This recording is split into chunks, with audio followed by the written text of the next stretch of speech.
కారడవిలో తారకాసురుడు శివుడి గురించి ఘోరమైన తపస్సు చేస్తున్నాడు. తీవ్రమైన ఆ తపోనిష్టకి భూమి కంపిస్తోంది, గాలి విజృంభిస్తోంది. భగభగమని మండుతూ నిప్పులు కురిపిస్తూ సూర్యుడు తన ప్రతాపం చూపిస్తున్నాడు. అంతలోనే ఉరుములు, మెరుపులు, ఏనుగు తొండాలతో గుమ్మరిస్తున్నట్లుగా వాన, సముద్రాలు ఉప్పొంగుతున్నాయి. ఏ క్షణాన ప్రళయం ముంచుకొస్తుందా అన్నంత భీభత్సంగా ఉంది వాతావరణం. అయితే అవేవీ తారకాసురుని తపస్సుని భగ్నం చేయలేకపోయాయి. తారకాసురుడు అదరలేదు, బెదరలేదు.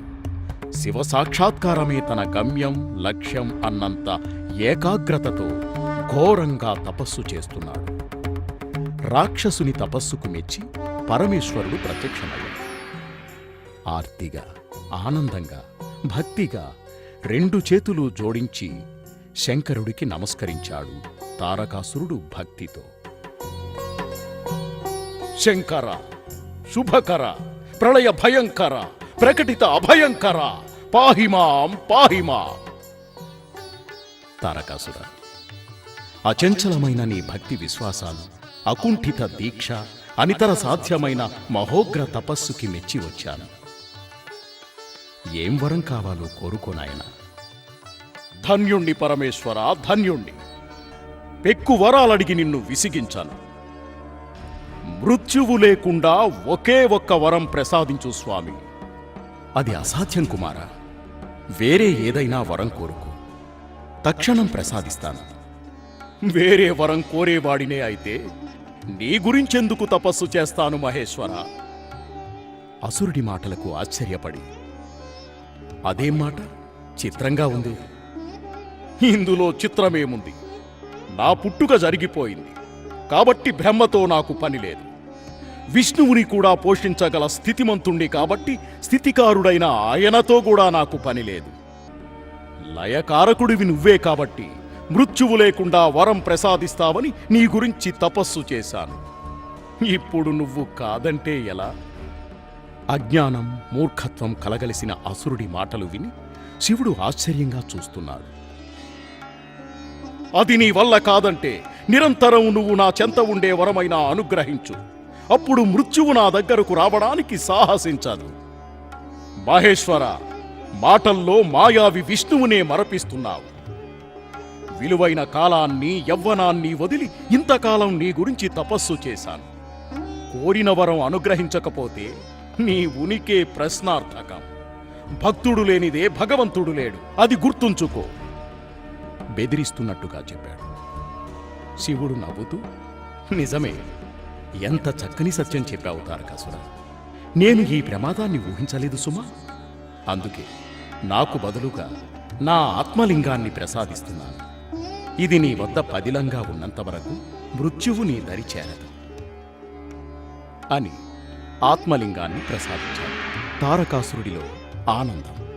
ఆత్మలింగాన్ని అందుకొని, ధన్యుణ్ణి స్వామి, ధన్యుణ్ణి అని ఆత్మలింగాన్ని కళ్లకు అద్దుకొని మెడలో వేసుకున్నాడు. శివుడు అంతర్ధానమయ్యాడు. కఠోర తపమాచరించి మహేశ్వరుడిని మెప్పించి ఆత్మలింగాన్ని సాధించాను. మృత్యువును జయించాను. లేదు, మృత్యువు లేదు, నాకు మృత్యువు లేదు.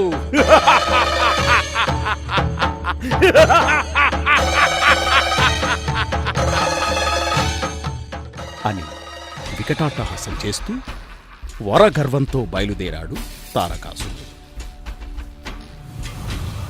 తారకాసురుడు ఆత్మలింగాన్ని సాధించిన గర్వంతో అరాచకం సృష్టించి దేవతలని, మునులని, ఋషులని, అమాయక ప్రజలని, స్త్రీలని హింసిస్తున్నాడు.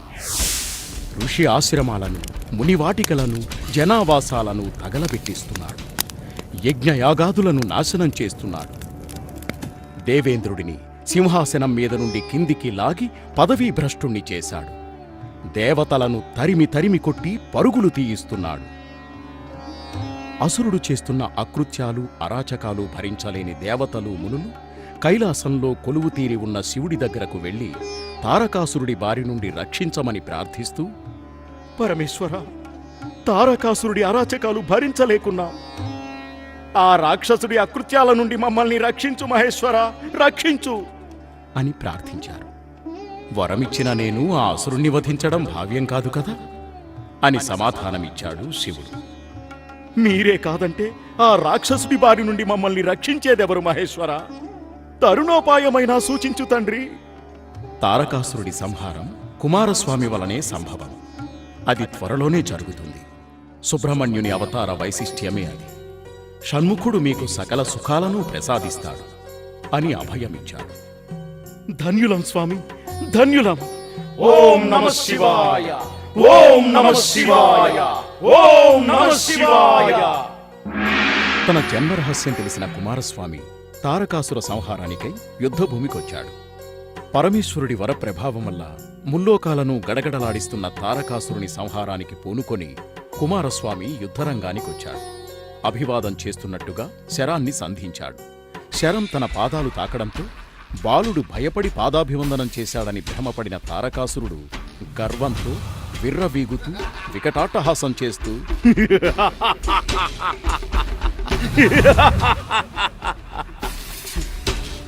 శివపుత్ర, షణ్ముఖ, మహాజ్ఞానివీరా, మెచ్చానురా. అజేయుడైన ఈ తారకాసురుడి మహోగ్ర రూపానికి, అవిక్రమ పరాక్రమానికి భీతిల్లి శర సందేశం పంపి పరోక్షంగా ఓటమిని అంగీకరించిన నీ వినయం విస్మయం కలిగిస్తోందిరా. శరణు కోరు, క్షమించి వదిలేస్తాను అన్నాడు నవ్వుతూ. తారకాసుర, సమర సాంప్రదాయాన్ని పాటించి పెద్దరికాన్ని గౌరవించి అభివాదం చేశాను కాని నీ బలపరాక్రమాలకి భయపడి కాదు. శత్రువుని శరణు అడగమని అర్థించే నీవు ఒక వీరుడివా అని నిలదీశాడు. ఆ మాటలను తేలిగ్గా తీసుకుంటూ, భళా కుమార, భళ, పిట్ట కొంచెం కూత ఖనం, భళ. శత్రువు సమవుజ్జీ అయితే సమరోత్సాహం కలుగుతుంది కాని పిచ్చుకపై బ్రహ్మాస్త్రంలా నీలాంటి అర్భకుడితో యుద్ధానికి మనసు సిద్ధం కావడం లేదురా. అర్భకుడినో అరివీర భయంకరుడినో రంగంలోకి దిగితే తెలుస్తుంది. కాని ముద్దులు మూటకట్టేలా ఉన్న నీ రూపం చూస్తే కసిరేగడం లేదురా. కయ్యానికి కాలుదు వీని మాతృమూర్తికి గర్భశోకం మిగల్చకు. షణ్ముఖుడి మాటలను లక్ష్యపెట్టని తారకాసురుడు నిర్లక్ష్యంగా అన్నాడు, నేనొచ్చింది సమరానికే గాని నీ సుద్దులు బుద్ధులు వినడానికి కాదు. సూర్యుడివే అయితే మాటల్లో కాదు, చేతల్లో చూపించు నీ పరాక్రమం. ధీటుగా సమాధానమిచ్చాడు కుమారస్వామి. ఆ మాటలకు చెల్లించని తారకాసురుడు, నీ కథన కుతూహలం సంతసం కలిగిస్తున్నా బాలుడి మీద బలప్రయోగానికి చేతులు రావడం లేదురా అని తీసిపారేశాడు. అసురుడిని రెచ్చగొట్టేలా ఎత్తి పొడుస్తూ, చేతులు రావడం లేదా, చేత కావడం లేదా? కార్తికేయ, ఆపు నీ వాచాలత. బాలుడవని ఉపేక్షిస్తే నా శక్తినే శంకిస్తున్నావా? దేవసేనాధిపతిని మిడిసిపడుతున్నావా? దేవేంద్రుడినే పదవీ భ్రష్టుణ్ణి చేసి తరిమి తరిమి కొట్టిన రాక్షసరాజు తారకాసురుణ్ణి, మహోగ్రమైన తపస్సు చేసి మహేశ్వరుణ్ణి మెప్పించి చెంతకు రప్పించి ఆత్మలింగం సాధించి మృత్యువునే జయించిన నా సహనాన్నే పరీక్షిస్తున్నావు. ఇక ఉపేక్షించను. మూర్ఖుడా, నీ మరణ రహస్యాన్ని చెప్పకనే చెప్పి మృత్యువుని స్వాగతించావు. ఆత్మలింగాన్ని ఛేదించి కాలుడికి నిన్ను కానుకగా పంపిస్తాను, కాచుకో అని బాణం వేశాడు. ఇద్దరి మధ్య భీకరమైన పోరాటం. చివరకు కుమారస్వామి తన శక్తి ఆయుధం ప్రయోగించాడు. తారకుడి మెడలో ఉన్న ఆత్మలింగాన్ని ఛేదించాడు. పగిలిన ఆత్మలింగం 5 ముక్కలై విభిన్న ప్రదేశాల్లో పడింది. ఆత్మలింగం ముక్కలవ్వడంతో తారకాసురుడు మరణించాడు. దేవతలు పుష్పవృష్టి కురిపించారు. దేవతలకి అభయమిస్తూ ఛిద్రమైన ఈ ఆత్మలింగం పడిన ప్రదేశాలు పంచారామాలుగా ప్రసిద్ధి చెందుతాయి. ఈ గడ్డ మీద పడిన మొదటి శివలింగం అమరేశ్వరుడుగా ఖ్యాతి నొంది పూజలందుకుంటుంది. భక్తుల పాలిట కొంగు బంగారమై నిలుస్తుంది. భవిష్యత్తులో ఈ ధరణికోట స్వామి పేరు మీద అమరావతిగా రూపుదిద్దుకొని అంతులేని వైభవంతో అలరారుతుంది.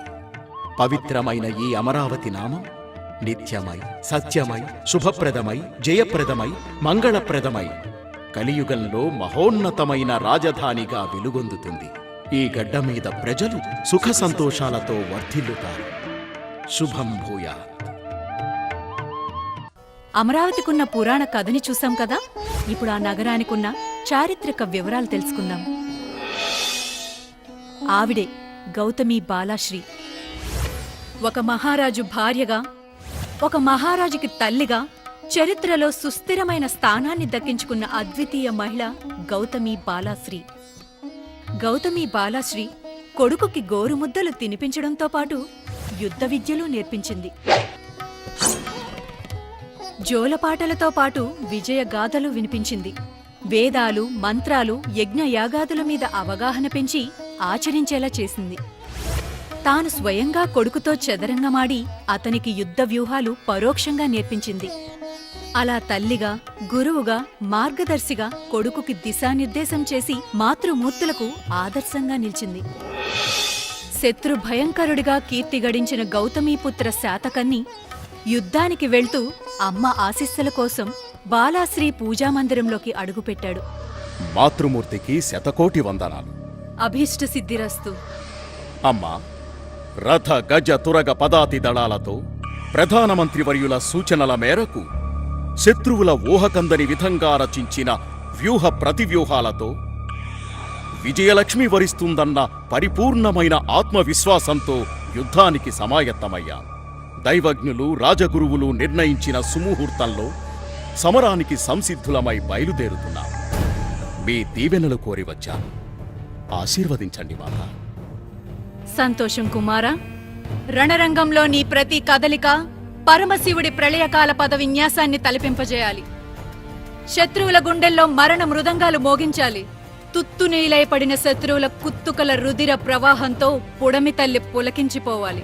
అమ్మా, మనసా వాచా కర్మణ మీ ఆశయ సిద్ధికి కృషి చేసి భరతఖండ సింహాసనాన్ని కానుకగా సమర్పిస్తానని ప్రమాణం చేస్తున్నాను. అమ్మా, ఏమిటిది? వీరమాత కంట కన్నీళ్ళ? ఇవి కన్నీళ్లు కాదు కుమారా. అఖండ భారతావనిని నా సుపుత్రుడు ఏకఛత్రాధిపత్యంగా ఏలాలి అన్న నా కలలకు ఆనవాళ్లు. భరతమాత ఔన్నత్యాన్ని ఆకాంక్షిస్తూ భక్తితో సమర్పిస్తున్న కన్నీటి అక్షతలు. గౌతమీపుత్ర శాతకర్ణిగా తరలివెళ్లి సార్వభౌముడిగా తిరిగిరా కుమారా. శుభం భూయాత్.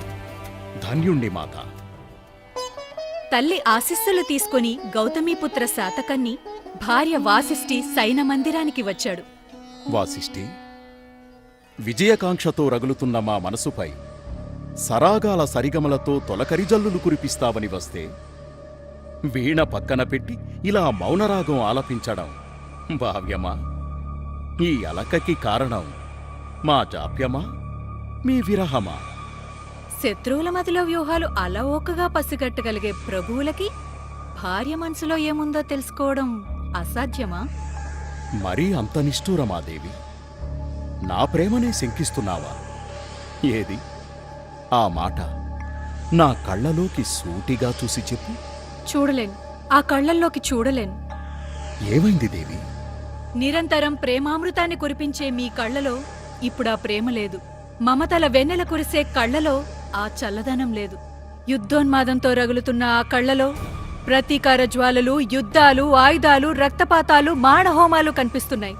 ప్రతి క్షణం ప్రేమ ప్రేమ అని కలవరించే మీ గుండె చప్పుళ్లలో ఇప్పుడు అరుపులు, ఆర్తనాదాలు, హాహాకారాలు, చావుకేకలు వినిపిస్తున్నాయి. ప్రజారక్షణ కోసమో ప్రజా సంక్షేమం కోరో చేస్తే అది యుద్ధం. యుద్ధం అవసరమే కాని అది వ్యసనంగా మారకూడదు. అదే జరిగితే అమితంగా ప్రేమించే భార్య మనసులో ఉన్న చోటు కూడా కోల్పోయే ప్రమాదముంది. అంత మాటనుకు దేవి. సముద్రమంతా నీరే, కాని తాగడానికి చుక్క నీరు పనికిరాదు. అలాగే భావి భారత చక్రవర్తిగా భూమండలమంతా నాది, కాని భార్య మనసులో స్థానం కూడా లేదంటే ఆ పరిస్థితి ఊహించడానికే భయంకరంగా ఉంది. యుద్ధం మూలంగా మీ మనసులో కలకలం రేగడం, కలకంఠి కంట కన్నీరు వలకడం రాజ్యానికి క్షేమం కాదు. అందుకే ఇకపైన శాంతి, ప్రజా సంక్షేమం కొరకు మాత్రమే యుద్ధం తలపెడతానని ప్రమాణం చేస్తున్నాను. మాట మన్నించినందుకు కృతజ్ఞురాల్ని. నిండు మనసుతో మీకు విజయం కలగాలని ఆకాంక్షిస్తున్నాను. అదిగో యుద్ధరంగం.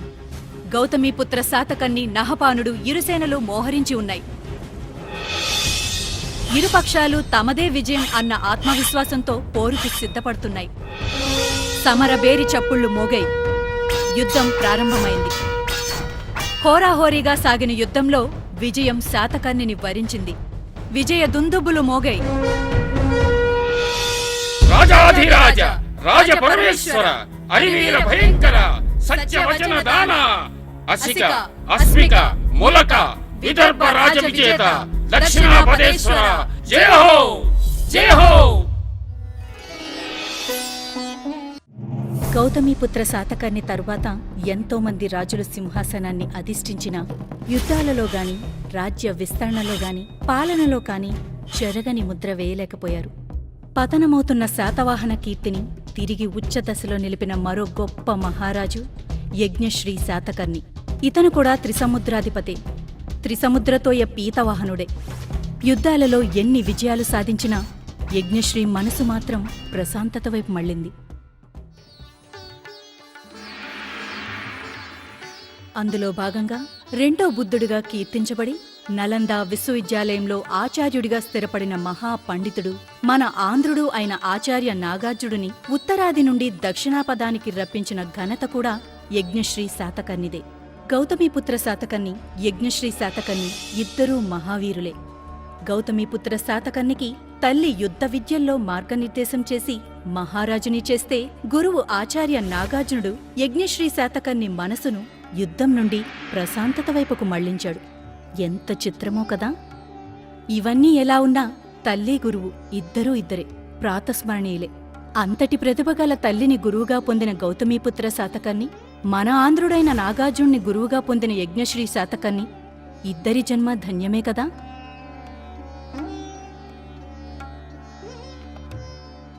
అదిగో ప్రశాంతతకు మారుపేరుగా, మౌనమే ధ్యాసగా, ధ్యానమే శ్వాసగా విరాజిల్లుతున్నదే ఆచార్య నాగార్జునుడి ఆరామం. ఆచార్య నాగార్జునుడి గురించి ఎన్నో కథలు ప్రచారంలో ఉన్నాయి. ఆరామానికి వెళ్ళి ఆ వివరాలు తెలుసుకుందామా? శ్రీపర్వతం, ధాన్యకటకం మధ్యనున్న గుంటూరు మండలంలో వేదలిలో ఆచార్యుడు జన్మించాడు. తండ్రి జ్యోతిష్యశాస్త్ర పండితుడు. కొడుకు అల్పాయుష్కుడని గ్రహించి భార్యతో ఆ విషయం చెప్పాడు. ఒక్కగానొక్క కొడుకు కళ్ల ముందే ప్రాణాలు కోల్పోతాడన్న నిజాన్ని ఆ దంపతులు జీర్ణించుకోలేకపోయారు. ఒంటరిగా వదిలి వెళ్ళిపోయారు. అనాథలా తిరుగుతూ ఏడుస్తున్న ఆ పిల్లవాణ్ణి ఓ బౌద్ధ పండితుడు చేరదీశాడు. అమితాయుద్ధరణి అనే మంత్రాన్ని సాధన చేయించి నాగార్జునుడి ఆయుష్ పెరిగేలా చేశాడు. బౌద్ధశాస్త్ర అధ్యయనం కోసం నలంద విశ్వవిద్యాలయానికి పంపించాడు. అక్కడ రాహులభద్రుడు అనే మహాపండితుడి వద్ద బౌద్ధశాస్త్రాన్ని నేర్చి ఆచార్యుడై మహారాజు యజ్ఞశ్రీ శాతకర్ణి కోరిక మేరకు ఆంధ్రదేశానికి తిరిగి వచ్చాడు నాగార్జునుడు.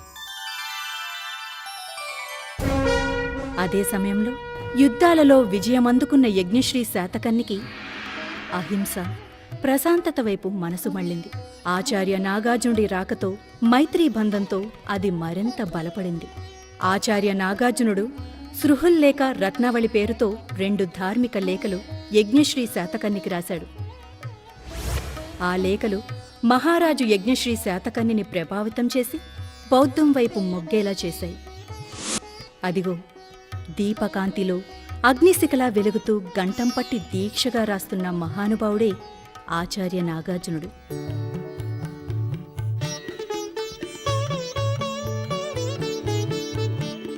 ఆచార్యులకి అభివందనాలు. దీర్ఘాయుష్మాన్ భవ. ప్రభువులు స్వయంగా ఆరామానికి విచ్చేయడం మా అదృష్టం. ఎంత మాట! గురువుల వద్దకి శిష్యులు రావడం సాంప్రదాయం. ప్రభువులు కూడా అందుకు అతీతులు కారు. మీ వినయ సంపద, సంస్కారం స్ఫూర్తిదాయకం. ధన్యుణ్ణి ఆచార్య. సుహృల్లేఖ, రత్నావళి లేఖలతో మాకు జ్ఞానాన్ని, ఎనలేని మానసిక ప్రశాంతతని ప్రసాదించారు. ఈ విషయం మీకు తెలియజేయాలని మేమే స్వయంగా మీ దగ్గరకొచ్చాం. ఆచార్య, బౌద్ధమత సారాన్ని లేఖారూపంలో అందజేయాలనే మీ ఆలోచన అద్భుతం, అపూర్వం. ఈ లేఖారచనకి మీరే ఆద్యులని మా అభిప్రాయం. ఆ మేరకు మీ కీర్తి చరిత్రలో చిరస్థాయిగా నిలిచిపోవాలని మా ఆకాంక్ష. బౌద్ధమత వ్యాప్తికి ప్రభుత్వపరంగా మీకు ఏ రకమైన సహాయ సహకారాలు కావాలన్నా అందించడానికి సిద్ధంగా ఉన్నాం. చాలా సంతోషం. తథాగతుని బోధనలు అందరికీ తెలియజేసేలా బౌద్ధ స్తూపాలు, ఆరామాలు పెద్ద సంఖ్యలో నిర్మించాల్సి ఉంటుంది.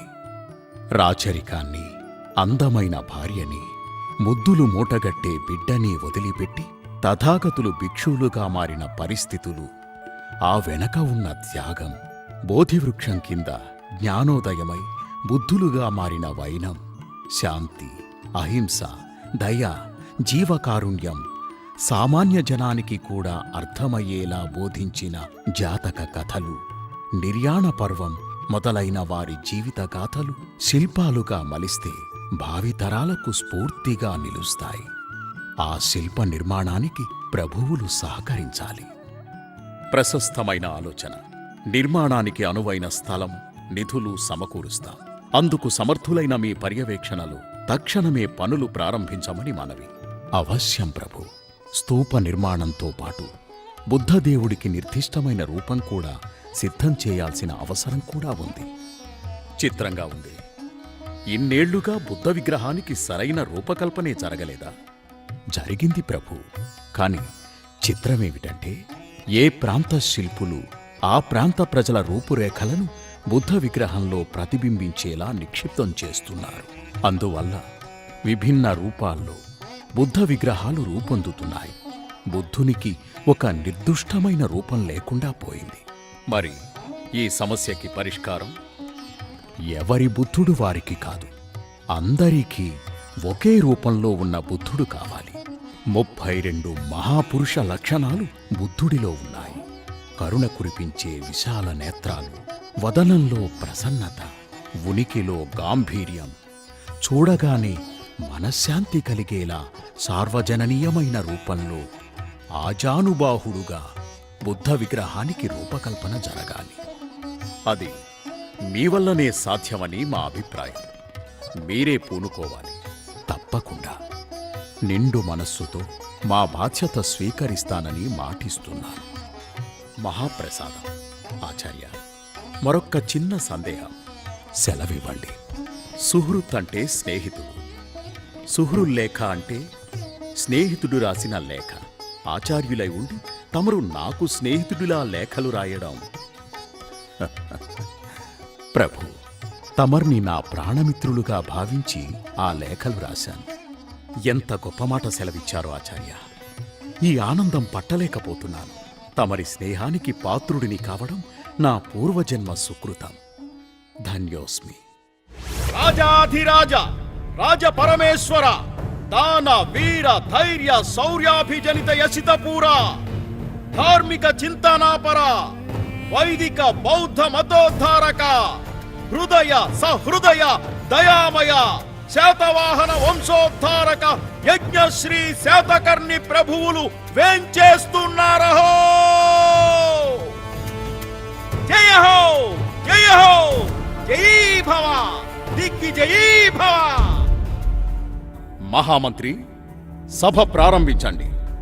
మహారాజా, నిన్న జరిగిన విజయోత్సవాల్లో యువరాజా వారి అధికార దర్పం, నిర్లక్ష్యం కారణంగా తన బిడ్డ మరణించాడని, అందుకు బాధ్యులైన వారిని కఠినంగా శిక్షించాలని ఈ మాతృమూర్తి ప్రభువులను అర్థిస్తోంది. నీ ఆవేదన ప్రభువులకు విన్నవించమ్మా. మహారాజా, మరణించిన నా కొడుకుని తిరిగి ఇవ్వలేరు, గర్భశోకాన్ని తొలగించనూ లేరు. కాని ఈ విషయంలో ప్రభువులు ఉపేక్షిస్తే మాలాంటి సామాన్యులకి రక్షణ ఉండదు ప్రభు. ప్రభువుల పాలనలో నేరానికి తగిన శిక్ష లేదంటే మరెందరో నా కొడుకులాంటి అమాయకులు ప్రాణాలు కోల్పోయే ప్రమాదం ఉంది. కాబట్టి ధర్మరాజు అన్న మీ కీర్తికి మచ్చ రాకుండా నేరస్తుడికి తగిన శిక్ష పడేలా తీర్పు ఇవ్వమని ప్రార్థిస్తున్నాను ప్రభు. మహామంత్రి, ఆ మాతృమూర్తి వేదన సహేతుకంగా ఉంది. నేరస్తుడికి తగిన శిక్షని నిర్ధారించండి. ప్రాణానికి ప్రాణమే శిక్ష అని శాస్త్రాలు చెప్తున్నాయి ప్రభు. ప్రాణానికి ప్రాణమా? కాని అహింస పరమో ధర్మ అని బౌద్ధం చెప్తోంది. నిజమే మహారాజా, కాని నేరానికి తగిన శిక్ష లేకపోతే ఇలాంటి దారుణాలు పునరావృతం అవుతూనే ఉంటాయి. అంటే ఈ శిక్షకు తగిన ప్రత్యామ్నాయం ఏమీ లేదా? ఉంది మహారాజా. మరణయాతన తెలిసేలా కొరడా దెబ్బలు శిక్షగా విధించడమే. అది కూడా హింసే కదా. కావచ్చు మహారాజా, కాని ఈ అన్యాయాన్ని అరికట్టాలంటే దోషులను కఠినంగా శిక్షించక తప్పదు. అమ్మా, కడుపు కోత భరించడం ఎంత నరకమో నేను ఊహించగలను. అది నా కొడుకు వల్ల జరగడం దురదృష్టం. అయితే నా పెంపకంలోనే ఏదో లోపం ఉందని, అందుకే ఇంతటి దారుణం జరిగిందని నేను భావిస్తున్నాను. నేను సక్రమంగా క్రమశిక్షణలో పెంచితే నా కొడుకు వల్ల నీకీ గర్భశోకం కలిగేది కాదు. అంతేకాదు, రాజ్యంలో ఎవరికి ఏ అన్యాయం జరిగినా రాజే బాధ్యుడు.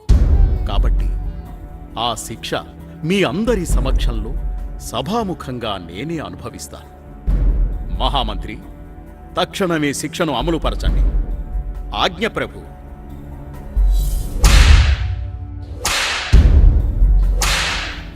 పాపం, కొడుకు చేసిన నేరానికి రాజుగారు తనే స్వయంగా శిక్ష అనుభవిస్తున్నారు. అవునవును, ధర్మప్రభువులంటే మన రాజుగారే. కొడుకు మీద ఉన్న ప్రేమ ఎక్కువై శిక్ష అనుభవిస్తున్నాడేమో. కొడుకు మీద కాదు, ధర్మం మీద ప్రేమ, రాజ్య ప్రజల మీద ప్రేమ, ప్రజా సంక్షేమం మీద ప్రేమ. ధర్మ ప్రభువులకి జై! ధర్మ ప్రభువులకి జై!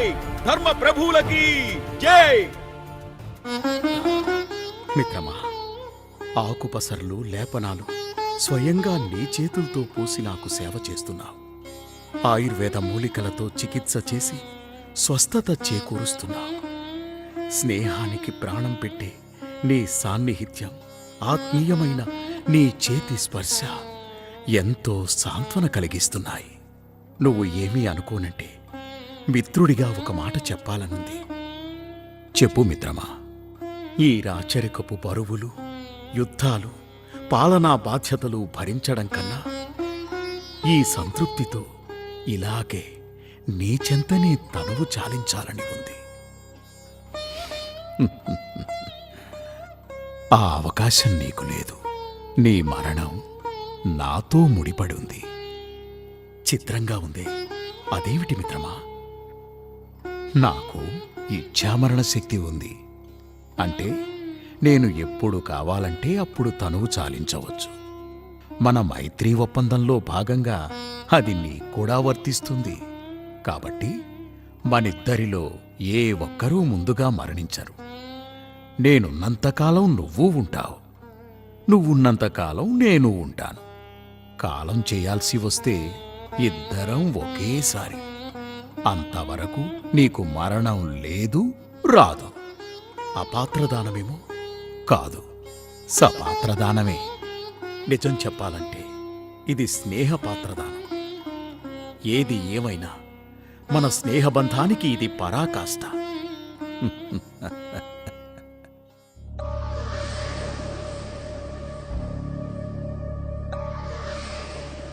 ఆచార్యులకి నమస్సుమాలు. అభీష్ట సిద్ధిరస్తు. ఫలించని ఆశీస్సులతో ప్రయోజనం ఏముంటుంది ఆచార్య? తండ్రిగారు కుశలమే కదా. ఇచ్ఛామరణ శక్తి వరంగా పొందారు కదా, ఇక కుశలానికి ఏం కొదవా? అది సంతోషించాల్సిన విషయమే కదా. ఎవరు సంతోషించాలి? అదే మాట కుమారా. ప్రభువుల క్షేమం ప్రజల క్షేమమే. స్వయానా పుత్రులైన మీకు ఆనందమే కదా. ఆచార్యుల వారు చాలా తెలివిగా మాట్లాడుతున్నారు. తండ్రి తర్వాతనే కదా నాకు రాజ్యం సంక్రమించేది. అందులో సందేహమేముంది? తండ్రి సమాధి మీదే కదా కొడుకు సింహాసన నిర్మాణం. రాచరికంలో ఇది అనాదిగా వస్తున్న ఆచారం. తమరికి తెలియంది కాదు. ఆ మేరకు తండ్రి మరణం తరువాతే కదా నాకు రాజ్యం ప్రాప్తిస్తుంది. అవును, మీతో మైత్రిబంధం కారణంగా నా తండ్రి మరణించేదెప్పుడు, నేను రాజయ్యేదెప్పుడు? ఆయన ఆయుష్ పొడిగింపబడుతుంటే నా ఆయుష్ తరిగిపోతోంది. పరిస్థితి ఇలాగే కొనసాగితే తండ్రి గారి కంటే ముందు నేనే కాలం చేస్తానేమో. ఇచ్ఛామరణ శక్తి కారణంగా నా తండ్రిని చంపి రాజ్యాన్ని దక్కించుకునే అవకాశం కూడా లేదు. ఈ సమస్య వచ్చింది మీ వల్లే కాబట్టి పరిష్కారం కూడా మీరే ఆలోచించాలి. నీ ఆవేదన అర్థమైంది కుమారా. తండ్రి వారసత్వంగా నువ్వు శాతవాహన వంశ సింహాసనాన్ని అధిష్ఠించాలన్న ఆశలో దోషం లేదు. త్వరలోనే నీ సమస్యకు తగిన పరిష్కారం లభిస్తుంది. నిశ్చింతగా ఉండు. సమస్య ఎంత త్వరగా పరిష్కారమైతే అంత మంచిది. అర్థమైందనుకుంటాను. అప్పుడే నాకు నిశ్చింత. గుర్తుంచుకోండి. నాగార్జునుడు అన్యమనస్కంగా ఉన్నాడు. తన తండ్రి యజ్ఞశ్రీ శాతకర్ణి ఇచ్ఛామరణ శక్తి గురించి, కొడుకు విజయ శాతకర్ణి చేసిన అభియోగం పదే పదే గుర్తొస్తోంది. చావు బతుకుల మధ్య మనస్సు ఊయలలూగుతోంది. ఆ ఆలోచనలతో నిర్లిప్తంగా స్థాణువులా కూర్చుని ఉన్నాడు. లోనికి వచ్చిన యజ్ఞశ్రీ శాతకర్ణి ఆచార్యుణ్ణి గమనించి, మిత్రమా, అన్యమనస్కంగా ఉన్నావు.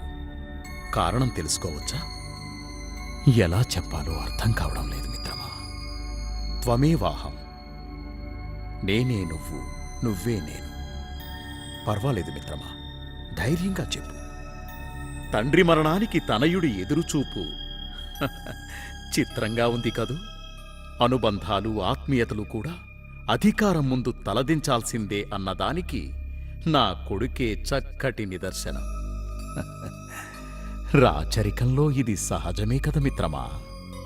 కావచ్చు, కాని తండ్రి సమాధి మీద నిర్మించిన సింహాసనాన్ని అధిష్ఠించాలనుకోవడం అన్యాయం, అక్రమం, అరాచకం కాదా? కాదు. మనం మన కోణంలో ఆలోచిస్తూ జరిగింది అరాచకం అనుకుంటున్నాం. కాని నీ కొడుకు దృష్టికోణంలో చూస్తే అతనన్నదాంట్లో తప్పులేదనిపిస్తోంది. వాస్తవానికి, వ్యవహారానికి భిన్నంగా ఆలోచించగలిగే ఈ స్థితప్రజ్ఞతే నిన్ను దైవ సమానుణ్ణి చేసింది. మరి ఈ సమస్యకి పరిష్కారం? పరుల సుఖాన్ని ఆశించేవారు ఎంతటి త్యాగానికైనా సిద్ధపడాలని బుద్ధుని జాతక కథలు బోధిస్తున్నాయి. ఆ మేరకు నీ కొడుకు రాజ్యాధికారం కోసం మనం మరణాన్ని ఆహ్వానిద్దాం. ఏమిటి మీరంటున్నది? నా కోసం మీరు ఇంతటి త్యాగానికి సిద్ధపడడమా? నీకోసం కాదు మిత్రమా, మన కోసం. బౌద్ధమత సిద్ధాంతాల ఆచరణ కోసం మనం ప్రాణాలర్పిద్దాం. వద్దు, మా కోసం, నా కొడుకు కోసం మీరు ప్రాణాలర్పించడం సమంజసం కాదు. నా బదులుగా నా కొడుకు రాజ్యపాలన చేస్తాడు కాబట్టి నేను తనువు చాలించినా నష్టం లేదు. కాని నా దేశ ప్రజలకి దిశానిర్దేశం చేసి సన్మార్గంలో నడిపించాల్సిన మీరు, బౌద్ధమత వ్యాప్తికై అవతరించిన మీరు మరణించడాన్ని నేను సహించలేను, భరించలేను.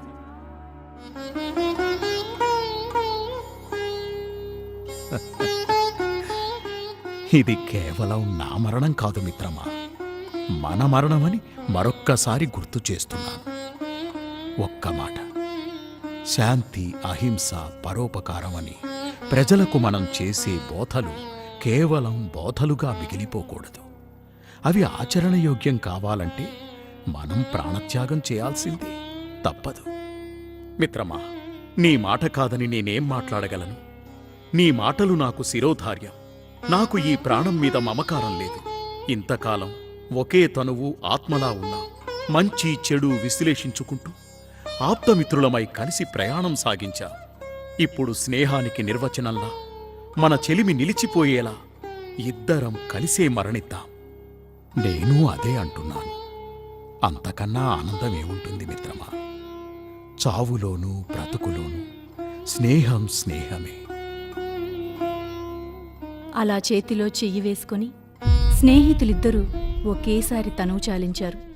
బుద్ధం శరణం గచ్ఛామి, ధర్మం శరణం గచ్ఛామి, సంఘం శరణం గచ్ఛామి. మరి ఇలాంటి మంచి మంచి పద్యాలు, పాటలు, కథలు చూడాలనుందా? ఇంకెందుకు ఆలస్యం? వెంటనే మీ అమ్మా నాన్నలకు చెప్పి మాకు సబ్స్క్రైబ్ చేయించరా?